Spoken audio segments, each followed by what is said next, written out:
Bonjour Nicolas, bonjour à toutes et à tous, et Shavua Tov. Nous apprenons que les enfants d'Israël, dans le désert, ont mangé la manne. La manne, c'était une nourriture, un pain qui venait du ciel, et qui pouvait avoir tous les goûts à travers la pensée qu'on peut avoir. Et oui, on avait une pensée pour dire « je veux manger telle chose », eh bien, la manne avait ce goût.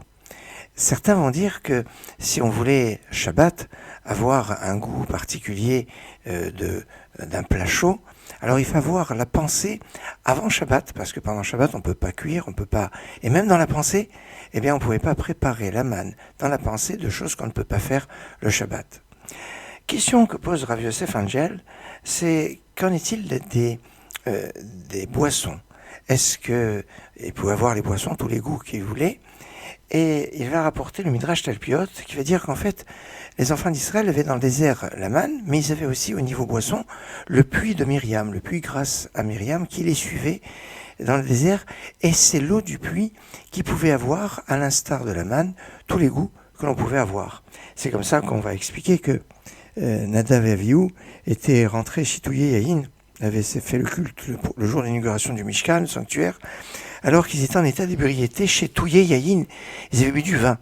Et ben, cette opinion va dire qu'ils avaient bu l'eau de Myriam, du puits de Myriam, en pensant que c'était du vin, et c'est comme ça que c'était comme du vin, voilà comment ils se sont saoulés. Toutefois, le Khatam Sofer va dire qu'on apprend le principe que la nourriture avait le goût que pour la manne. On ne l'a pas enseigné pour l'eau du puits de Myriam. Aussi, pour le Khatam Sofer, eh bien, la manne elle-même pouvait avoir tous les goûts aussi des boissons. Et donc les boissons, ils avaient leur goût à travers la manne, sauf le goût du vin. Puisqu'on dit qu'elle était lavane, Tofel ou ben lavane, elle était blanche, ça veut dire qu'elle pouvait avoir le goût du lait, des choses blanches. Alors, on va dire peut-être du vin blanc.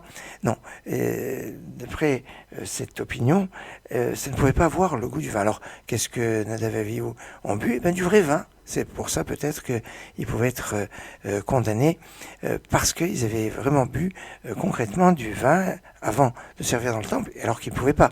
Un Kohen n'a pas le droit de boire quoi que ce soit d'alcool avant de servir dans le culte. Voilà pourquoi il n'y a pas de Birkat Kohanim à la prière de Mincha, parce qu'à la prière de Mincha, on est après un repas, et que les Kohanim ont peut-être fait un repas arrosé, et donc ils ont peut-être bu du vin, et c'est pour ça qu'ils ne peuvent pas faire la Avoda.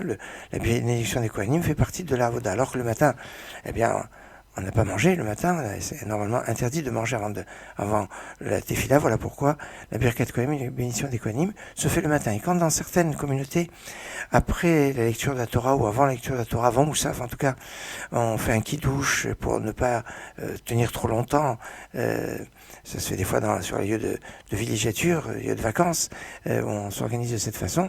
Eh bien, pour Moussaf, si on a fait kidouche avant, on ne pourra pas faire de Birkat Kohanim, parce que si les Kohanim ont mangé, même s'ils n'ont pas pris d'alcool, à partir du moment où ils ont pu manger, eh bien, ils sont disqualifiés de pouvoir de faire la Birkat Kohanim. Et pour revenir à notre manne, qui pouvait avoir donc tous les goûts, sauf le goût du vin. Et il y a ici donc une leçon intéressante, le goût des boissons, est-ce qu'il avait à travers l'eau du puits de Myriam ou la manne? Eh bien, discussion entre le Rav Yosef Angel et le Khatam Sofer. Excellente journée, Shavua Tov.